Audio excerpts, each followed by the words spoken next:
Bienvenue dans la jungle des municipales. Qui êtes-vous? Je m'appelle Mathieu Kahn, j'ai 44 ans, j'habite à Strasbourg depuis plus de 25 ans. C'est une ville que j'ai choisi de rejoindre pour y faire mes études. J'y suis ensuite resté parce que je suis tombé amoureux de cette ville qui présente les avantages d'une grande ville, mais qui reste une ville à taille humaine qu'on peut parcourir à pied. Dans cette ville, j'ai choisi de m'engager. Je me suis engagé d'abord dans des associations de soutien scolaire qui m'ont permis de découvrir les différents quartiers de cette ville. Je me suis engagé ensuite pour lutter contre le racisme et c'est un engagement qui m'a amené naturellement à poursuivre et à se poursuivre à gauche pour plus de justice sociale, pour plus d'égalité, ce qui fait que encore aujourd'hui et depuis plus de 20 ans, j'appartiens au Parti socialiste. C'est quoi votre Strasbourg? Strasbourg, pour moi, c'est une ville symbole. C'est une ville capitale de l'Europe au quotidien, une ville symbole de ce que la folie des hommes et le nationalisme ont pu amener de pire dans notre histoire. Mais c'est aussi une ville qui montre que l'on peut se réconcilier, que l'on peut vivre cette Europe au quotidien. Et puis c'est une ville qui est riche de son histoire, de son patrimoine, mais qui est aussi riche de sa modernité. Strasbourg, c'est à la fois la ville de Gutenberg et celle d'Abdelmalik. Strasbourg, c'est la ville de Gustave Doré et celle d'Alex Lutz. Strasbourg, c'est aussi une ville qui a des quartiers différents dans lesquels nous avons des habitants qui ont des parcours de vie, des histoires, des origines, des cultures différentes. Et tout cela, c'est notre richesse commune. Parce que Strasbourg, elle est riche de ces diversités. Et je crois que c'est ce qui fait aussi aujourd'hui que nous pouvons aimer les uns et les autres cette ville et nous y sentir bien. Et puis Strasbourg, c'est aussi la ville du Racing.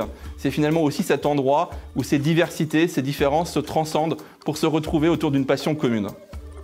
Un cliché strasbourgeois que vous aimeriez combattre? Le cliché strasbourgeois contre lequel je voudrais m'élever, c'est l'idée de dire qu'à part le marché de Noël, il ne se passe rien à Strasbourg. Nous avons une ville incroyablement riche en matière culturelle, en matière artistique, dans laquelle se sont créés et se développent de nombreux événements. Et je crois que l'un des moyens de lutter contre ce cliché, c'est de soutenir la création et le développement de ces événements. C'est ce que j'ai essayé de faire depuis 2008 comme adjoint au maire, avec le Pelpas Festival, le NL Contest, des Bretzels et des Jeux, ou le Festival européen du film fantastique de Strasbourg, qui est une pépite que l'Europe entière nous envie.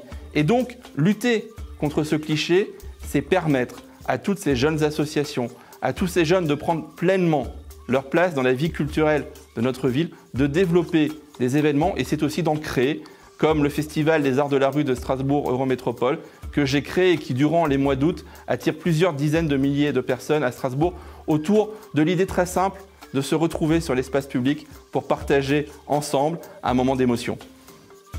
Le projet dont vous êtes le plus fier? Le projet dont je suis le plus fier, c'est les docks d'été. Les docks d'été, c'est cette idée que nous avons eue de créer une plage urbaine devant la médiathèque Malraux. Nous l'avons installée en plein cœur de la ville. Nous avons souhaité qu'on puisse venir là de tous les quartiers, sans distinction d'origine, de culture, de milieu socio-professionnel, de moyens. C'est simplement un endroit où on vient se poser, où on vient profiter du sable, de jeux, d'animation, on peut faire du pédalo, on peut aller sur l'eau.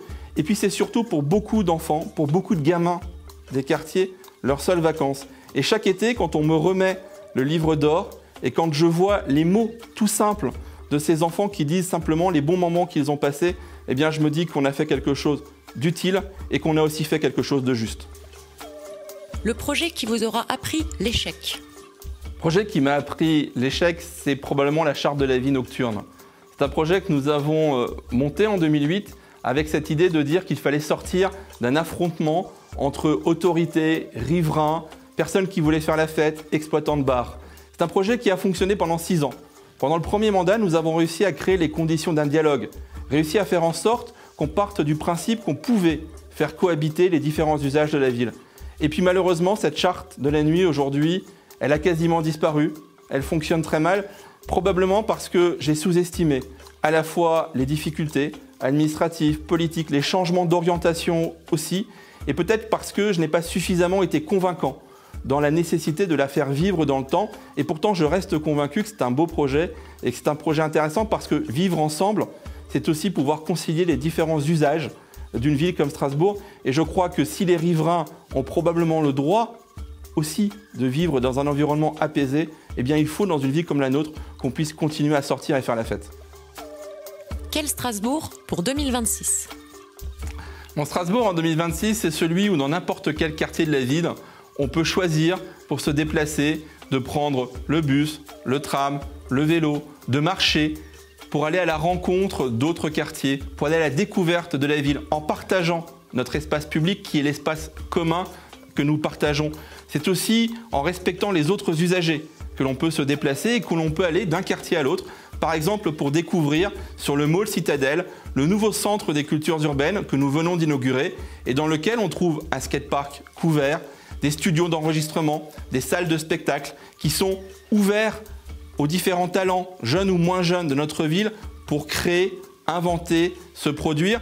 C'est aussi un Strasbourg qui, tout en continuant à accueillir des habitants, a su se réconcilier avec la nature, avec l'environnement, a su baisser son empreinte carbone, tant et si bien que Greta Thunberg a choisi Strasbourg pour venir y passer une année Erasmus dans le cadre de ses études.